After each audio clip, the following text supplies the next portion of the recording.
Hi everybody and welcome back to Lost Genre Reddit Stories. And again, before we begin, if you really enjoy my content and would like to see it every day on your home feed, then please click that subscribe button to have that done. And now let's get started with today's main story. This post is from the subreddit Relationships and it's by user It's a Throwaway 9474. My friend 22 male wants me 20 male to step aside so he can date my not girlfriend 18 female. A little over 3 years ago, I had just gotten out of a relationship with a girl who was really abusive. I broke up with her shortly after I graduated high school and wanted to take some time to focus on myself. Of course, a few weeks after the breakup, I met the most gorgeous girl I've ever met, and we really hit it off. I'll refer to her as Lila. She had also gotten out of an abusive relationship, so neither of us was looking for anything serious. At the time, my driver's license was suspended. Too much speeding, a bad time in my life. I learned my lesson. And my friend, I'll call him Kay, offered to drive me to see her. For a few months, we would mostly just hang out together because we all got along really well. And she and I would mostly just cuddle up if we were all watching a movie. Sometimes we would sneak off for a few minutes to make out a little, but not long because we didn't want to be rude to Kay. Lila and Kay developed their own friendship during this time, but it was obviously platonic on both ends, like an older brother and a younger sister dynamic. Kay also had a girlfriend of 4 years then, but they were hanging by a thread. After 6 months, I got my license back and I'd see Lila or take her out without Kay. At that point, Lila and I started sleeping together. We both really liked each other, but I panicked and sort of ghosted her for a few weeks. Lila and Kay continued talking, and he said he wasn't going to stop being friends with her because I was being an idiot. Fair enough. I realized I was being stupid and Lila agreed to see me again. We immediately picked up right back up where we left off. Around this time, Kay and his girlfriend broke up, so I moved in with him. I would see Lila a few times a week and she would come to our place on the weekends and we would all hang out. That continued for several months until she ghosted me for about 2 weeks. She told Kay that she was afraid I would bail again and she didn't want to go through the pain again. We worked it out, but embarrassingly, this cycle has been repeated once or twice. Not in over a year though. Over the last year especially, I've noticed Kay has acted differently around Lila. He'll flirt with her in front of me. She's very friendly with him, but does not flirt back and pulls away when he touches her. I told him I didn't like it, but he said it doesn't matter if he flirts with her because she loves me. She says she doesn't feel that way about Kay at all, and everything indicates that's the truth. Kay has also started drinking more lately, and the other night, Lila was not here, he started whining about life not being fair. I took the bait and asked what was wrong, and he started rambling about how Lila was too good for me and I didn't deserve her. I agree, but it still pissed me off. He then told me he was in love with her and had been for a while, and if I cared for either of them at all, I'd step aside so he could pursue her. I didn't want to argue with him while he was drunk, so I went to bed. I confronted him in the morning and he doubled down. He said that I couldn't commit. I couldn't give her what she wanted or needed, and she wasn't my girlfriend, and she was fair game to try to date. Am I wrong for thinking this is messed up? Lila and I do have an unconventional relationship, I'll admit. We don't refer to each other as boyfriend or girlfriend, but we don't sleep with other people. We tell each other we love each other, and she usually stays at my place, and we have a good relationship with each other's families. I think we're pretty happy together. I know she doesn't want to be with him, so I'm not worried about that. But since Kay said those things, I can't help but question if I'm being unfair to Lila by holding her back with me. Well, OP, in my opinion, the only person who gets to decide who Lila gets to date is Lila herself. Neither you nor Kay get to do that. So Kay telling you to step aside so he can pursue her doesn't mean crap because, okay, let's assume you fall for that stupidity. Still, Lila gets to choose if she wants to date you or him, if he would be a proper contender, which I don't think so. From what you tell us, it's clear that Lila is happy being with you, but apparently she's not really your girlfriend, so even though Kay's an idiot, He does have that point. So what's the problem with actually making it official when you are already in a committed relationship? I really don't understand that part, and it seems like Lila does have a problem with it, which is why she flaked out about a year ago. In summary, OP, I don't think Kay's being a good friend. I don't think he's being a friend at all, and you need to do something about your situation with Lila. At least, that's what I would do if I was in your shoe. And what do you guys think about OP's conundrum here? How would you guys go about it? Let me know in the comment section, and now let's move on to the community comments to see what they said. MCQ76 says, lol, this woman can make her own decisions. He's treating her like an object. You couldn't give her to him even if you wanted to. You should tell her what happened and distance yourself from him. And OP responds, I agree, she's her own person and can make her own decisions regardless of our title. I did tell her what he said, and she's very uncomfortable with it. She's always thought of him as more of a brother. Pololi says, I think this is a crap or get off the pod kind of situation, to be honest. If you and Lila aren't fully together, then be together. Fully together. Be boyfriend and girlfriend. Make it a thing. It doesn't have to mean suddenly you're going to be on a track to a different situation or a future you aren't both on board for. But either you're a thing or you're not. He's flirting with her, but she doesn't reciprocate. She loves you, she's with you, in her own way, and she isn't with him. He's welcome to approach any woman at any time, but it's just crappy to do it when they're in a relationship, and it's bizarre to ask you to stop seeing her when she's obviously not into him anyways. If she were, then it'd be up to her to choose between you and get what she wants. I'd personally first talk to Lila and say what Kay's been saying, and then tell her what you want with her and be serious about it so you're on the same page and it's official. Then she and Kay can talk about it. But that's me. In any case, I'd definitely lock her down first, and then what happens with her and Kay is up to her and Kay.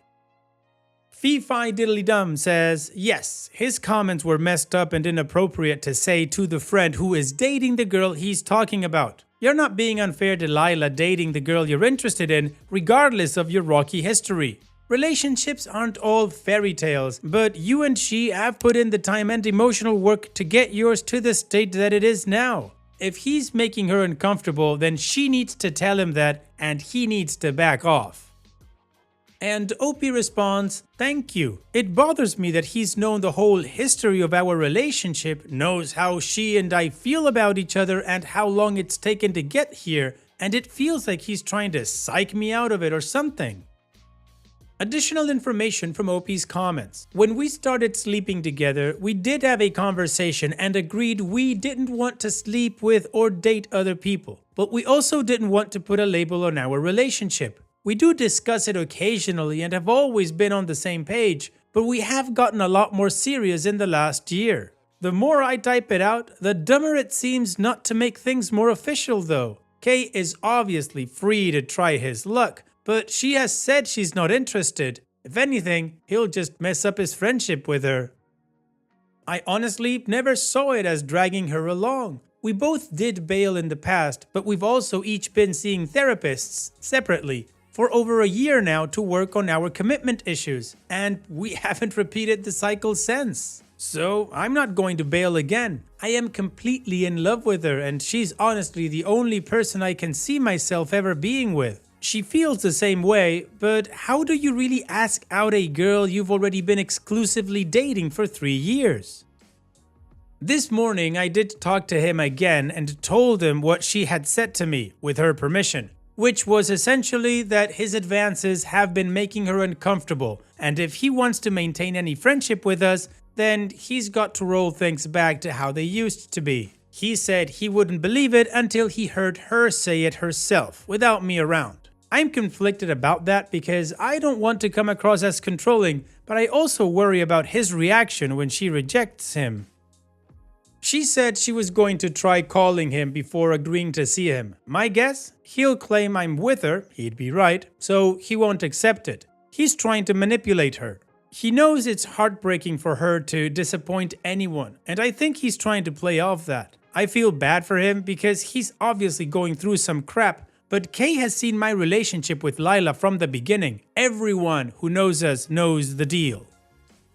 Alright, well, the community agrees. Lila is free to make her own choices, Kay needs to back off, and OP needs to make it official. And from what he told us, he feels exactly the same way. So it's time to move on to the update to see what happened next and how the story ends. But of course, before that, if you are enjoying this video so far and my content in general, please consider clicking that like button, subscribing, leaving a comment, anything helps. And now, let's move on to that update. I wanted to thank everyone who took the time to respond to my post and update anyone who might be interested in the outcome. I have been staying with Lila for about a week now, since the initial confrontation with Kay, and thanks to people here, I was sure I wanted to ask her if she wanted to make things more official. She ended up making things even easier for me, as luck would have it. Lila asked me if it might make things easier if I just told Kay that she was my girlfriend. I jumped on that opportunity and asked if I could tell everyone she was my girlfriend, and she said yes. She and I are going to look at a few apartments this week since I obviously need a new living situation and we want to move in together. Kay and I had a few brief discussions after he told me he wanted to be with Lila, and I told her everything Kay had said to me, and she was not the least bit interested in him, which I had assumed. I also told him that she is officially my girlfriend now, which would satisfy his concerns about my not committing to her. However, he refused to believe any of it without confirmation from her in person without me around. Red flag alert, red flag alert. She initially agreed to meet with him on Sunday, with the plan that they would meet at her house since she lives with her mom and stepdad. But he rejected that, saying he wanted to meet at the apartment without me there. She told him she wasn't comfortable with that. If he wanted to meet up without her parents or me there, they at least had to be somewhere public.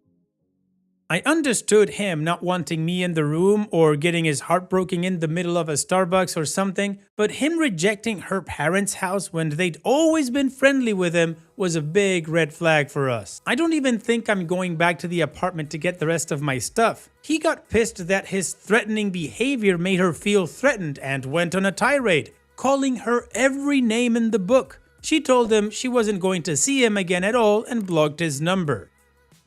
He has reached out to me a few times, ranging from sad to aggressive, and I'm a text or two away from blocking him as well. Hopefully, he'll just move on and it won't come to that. I hope he's able to get his life together, but I can't help him at this point. If he does try to contact her again, then she's going to try to get a restraining order. I've also told our mutual friends what is happening and that he can't know where our new apartment will be under any circumstances.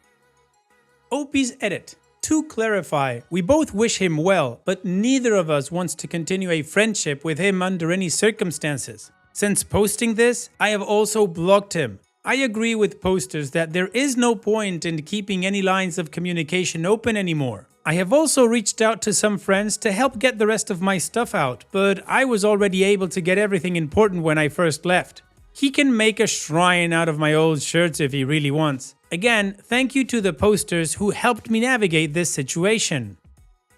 OP's final update. Okay, so my stuff is out thanks to my two friends who are also friends of Kay. Friend A tried ahead of time to convince Kay to leave so we could get everything out without him, but it wasn't happening. Kay said he wanted to make sure I didn't mess with his stuff, which is ironic since he tried messing with my relationship. Friend A then offered to act as a buffer so friend B and I could get my stuff out. When we first got to the apartment, Kay was obviously drunk but calm and seemed almost apologetic. I had already decided I wasn't going to engage with him at all because I didn't see the point anymore. He did not like being ignored apparently and started going off, gradually saying worse and worse crap. He started saying crap about Lila, but I was able to ignore him and let it roll off my back until he told me I might need to F her up to get her in line. He knows her ex before me was abusive. I'm very thankful my friends were able to get me out of there quickly because I have never been so angry like that in my life. It's crazy. He's been texting other mutual friends to find out where we signed our lease. They had to block him too. I do not want any further contact with him and I've told him that. I do hope he can get his crap together, but I'm done with him either way.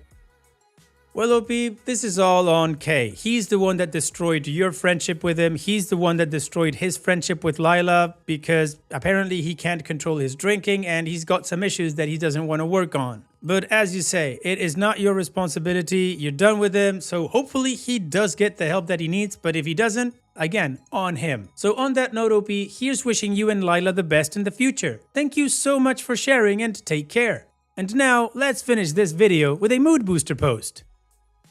This post is from the subreddit Malicious Compliance and it's by user Pickles McWaffle1. I can't prop the door open? Alrighty then. Been sitting on this story for a few months now. I work for a small moving company in my city. We move furniture and decor to many different places throughout the city. We got a call about moving a large load of bookshelves to a rather large industrial building. We loaded up to 18-foot box trucks full of shelves and were ready to move. When we arrived at the building, we pulled around to the loading dock and began offloading the shelves. As we were bringing stuff off the truck, I went to the building security to open the door. There had been a recent string of shootings in our area and everyone was locking all the doors. They handed me a doorstop and told me I could prop the door open since we had a large load. So I propped open the door and we got going. We no longer had the first pallet off the truck when the building's maintenance manager came running towards us. He screamed at us, "What are you doing? You cannot have that door propped open." Now, this man looked like he was somewhere between the ages of 76 and 105. He was as red as I've ever seen anyone. I calmly told him that security gave me a doorstop and told me that since we had such a large load, we could keep the door propped open. Of course, he wasn't having it. "I don't care what security told you. You cannot have this door propped open." At this point, my Native American temper got the better of me and I replied, "Yes, sir." I walked over to the door and picked up the doorstop. I walked back to security and explained the situation. They rolled their eyes and explained that this crotchety old fossil was always causing problems all over the building. They told me I could still prop open the door, but now I was mad and feeling petty. He doesn't want us to prop the door open? Alright then. There was a buzzer outside of the door, so I buzzed security, asking them if they could open the door. Well, guess whose office was right by the said door, and thus, guess whose security called to open the door and let us in? That's right, a fossil man that was 2 days older than dirt. He opened the door and let us in. We made our delivery and came back to grab another pallet. I again buzzed security and they again asked Fossil Man to let us in. This happened twice more before he stopped me and said, "You know, if you want to keep that door open, you can since you have such a big load." I replied with a smile on my face, "Oh no sir, this door cannot be propped open. I wouldn't want to upset anyone by doing that." He looked at me with a look on his face that was someone between murderous and the realization that he had made a huge mistake. 18 pallets later, we had the load delivered. And every single time, guess who had to let us in? It took us a little over 2 hours to get everything finished. The last pallet we delivered, I poked my head into the fossil man's office and said, "Thank you so much for your help." I'm pretty sure he popped a blood vessel. OP's edit. Since so many people want to pick apart the smallest details of this story, the loading doors were basically a giant set of French doors. The building was built in the 1960s and wasn't designed with a modern garage-style loading door. Well, OP, that maintenance manager certainly brought it in on himself. Apart from all the gratuitous digs at his age, which I don't think are relevant to the story, he's the one that instructed you that you cannot prompt that door open. So maybe next time you should ask how big the load is. Thanks so much for sharing, OP. And that's it for today's video. Thank you so much for taking the time to watch it. Now, if you've gotten to this point in the video, I assume that you like these stories that I'm reading out. So here are a couple more that you might enjoy. And if you don't have any time to watch another story right now, save it for later. And also, don't forget to hit that subscribe button.